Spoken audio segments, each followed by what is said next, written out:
The Courage to be Disliked. Written by Ichiro Kishimi. Summary. Perhaps it's time for a much-needed change of perspective? Maybe we need to work harder on living for ourselves and not for other people? The Courage to be Disliked is the best-selling sensation that tells us to stop living for others and start living for ourselves. Based on Adlerian psychology, we're shown how to be unapologetic about making authentic changes without compromise. Being the person we want to be takes courage, and the search for our authentic selves is an ongoing project. To strive towards self-actualization, we need to rid ourselves of past experiences and expectations. We also need to embrace the courage to change without feeling limited or scared of what could happen. The Courage to be Disliked has sold over 3.5 million copies, and Ichiro Kishimi and Fumite Koga have become household names in Asia. The book explains how we can apply Adlerian philosophies to contemporary life, in a bid to play a more active role in our lives, and exercise a greater sense of control. Up until fairly recently, we've avoided discussing mental health in the West. Mental health and depression were taboo, and there has been a significant drive to focus on these issues a lot more. The Courage to be Disliked is groundbreaking because it offers a compelling counter-approach to the dominant Freudian and Jungian psychoanalysis. We'll briefly look at how Alfred Adler's century-old theories can offer new debates into discussing and analyzing mental health. The authors structure the book using Socratic dialogue, making the theories and arguments accessible and easy to follow. The result is an insightful and thought-provoking look into human agency and self-determination. The power to change. Most of us have grown up with a deterministic view of the world. We tend to believe that our identities are fixed, and that we're trapped in the person that we are.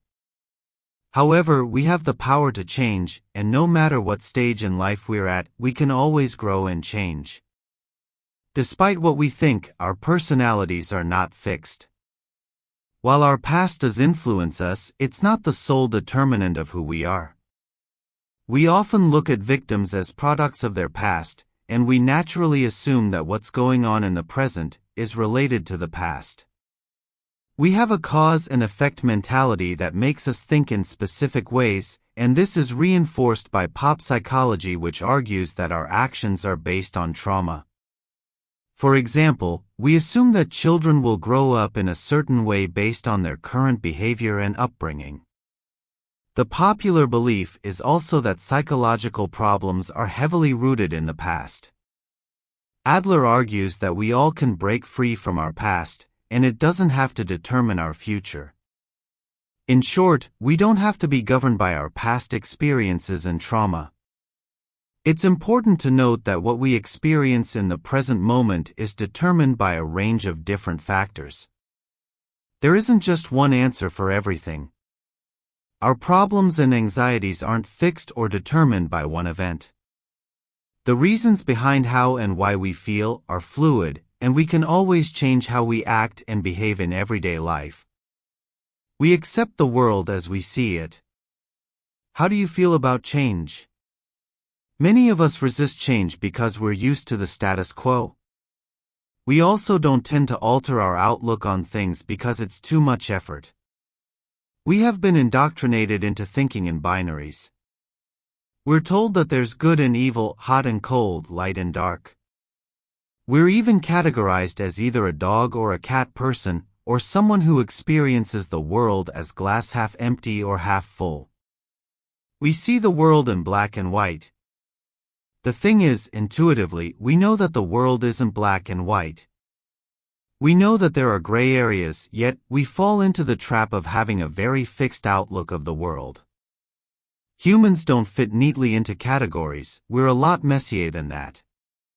Our personalities aren't fixed, and the Adlerian belief is that instead of referring to personality traits, we should adopt the term lifestyle. This is because lifestyle reflects context and environment are significant determinants of how we experience the world and ourselves. Our worldviews come into play at about the age of 10, and they're a mixture of positive and negative experiences. When we come into contact with negative people, we often believe that they're actively trying to change their circumstances. However, Adler explains that if these people genuinely wanted to be happy, they'd change. He further argues that people are bound to familiarity because it brings comfort. This is the primary reason why we resist change.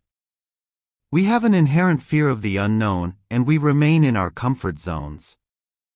The advice is that we have to have the courage to face the unknown and accept failure. Nobody is perfect, so why do we struggle with imperfection? Why do we try to be perfect when we know we can't be? If you could change one thing about yourself, what would it be? Did you struggle to pick just one thing? All too often, our minor imperfections become our major focus. Our flaws can become crippling and spill over into all areas of our lives. So we actively pursue trying to fix ourselves because we believe that our flaws are the root of our unhappiness. The trouble is that no matter how hard we might think, fixing slight imperfections won't solve the more significant issues. Our insecurities are our insecurities, and other people only see them when we draw attention to them. When we focus on the negative aspects of ourselves, that's what other people see. For example, if we isolate ourselves because we're scared of being judged on how we look, we will end up being judged. But we won't be judged for the reason we anticipate.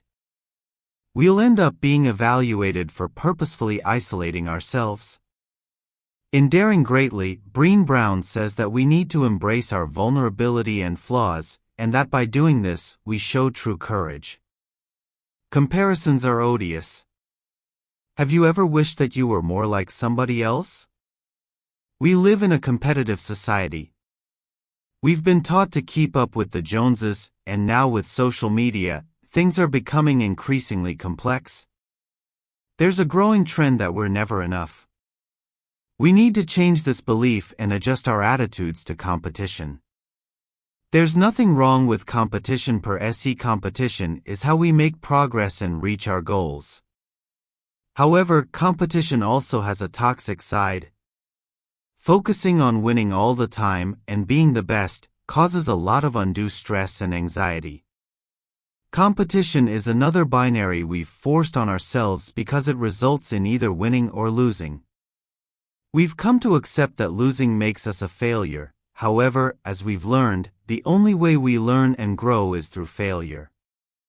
So one way to make sure we're in control of our competitive nature is to set the right goals for ourselves. This comes down to being introspective about what we want from life. The truth is that success isn't a good measure of happiness because a lot of successful people aren't happy. The key is to realize that when we're competitive, we're single-minded and aren't focused on community or collaboration. We need to adjust our mindset to focus on being more collaborative and realize other people aren't judging us or putting us down all the time. Most of the time, it's just our own fears around other people's perceptions that hold us back and prevent us from getting involved in all life has to offer. Live for yourself. True freedom is to be able to live by our own choices and decisions. How often do you catch yourself doing things for other people's approval? Approval-seeking behavior is something that we all succumb to at some stage or another. Our author suggests that we abandon this behavior and shift the focus onto doing things for our own approval. We should do things because we want to do them, not because we feel duty-bound. Doing things based on duty or loyalty aren't good reasons, they result in us living for other people. For instance, why did you choose your particular life path or career? Oftentimes we make these decisions based on our social context, and our families, peers, and friends can have a considerable influence on these choices. We need to be prepared to disappoint other people. That may be hard to accept, but for those at the back of the room, are you prepared to disappoint your family, peers, and friends? The answer to this question should be an unequivocal and resounding yes. How you live your life should be determined by what you value and what you believe is right. We all have our own set of values that we adhere to, and we need to live authentically. Our authors advise against getting involved too heavily in other people's lives. We aren't here to criticize or critique other people, and when we put too much pressure on others, they often turn to rebellion. Education is an excellent example of this. We've been led to believe that education should be based on reward and punishment. Again, this binary teaches us that good behavior is rewarded and bad behavior is punished. This value system is problematic because it means that you're either shamed or praised. The authors give the example of children who receive poor marks at school. The knee-jerk reaction is to be stricter with them, but this seldom solves the problem. When we add pressure to a situation, things get a lot worse. Instead, we need to encourage individuals to take responsibility for their actions. This is a lot healthier because instead of meddling, this behavior encourages children to take agency in their learning. Although it's not as easy as applying pressure, the long-term effects are a generation of children who can learn independently and with maturity. Being controlling is a sign that you're trying to push an agenda, whereas showing support indicates that you have best interests at heart. The bottom line is that we are all individuals, and while others may influence us, we are separate beings with our own free will. For this reason, we should all adopt the policy of favoring empathy over being controlling. The taming of the ego. Every single one of us is part of humanity, and no one is superior to another. So often we feel isolated and anxious, and we withdraw because we don't know where we fit in. Our authors argue that it's time to realize that we're all part of a global community, and that we're not alone. Being part of a global community isn't just about being connected to other humans. We need to think more in terms of the planet and our influence on the world around us. Creating a greater sense of purpose means that we need to work for the benefit of the planet rather than just for ourselves. Caring about the world means that we will increase our value as global citizens. For a long time, we've been led to believe that we're the center of the universe, but this has no benefit on our psyche.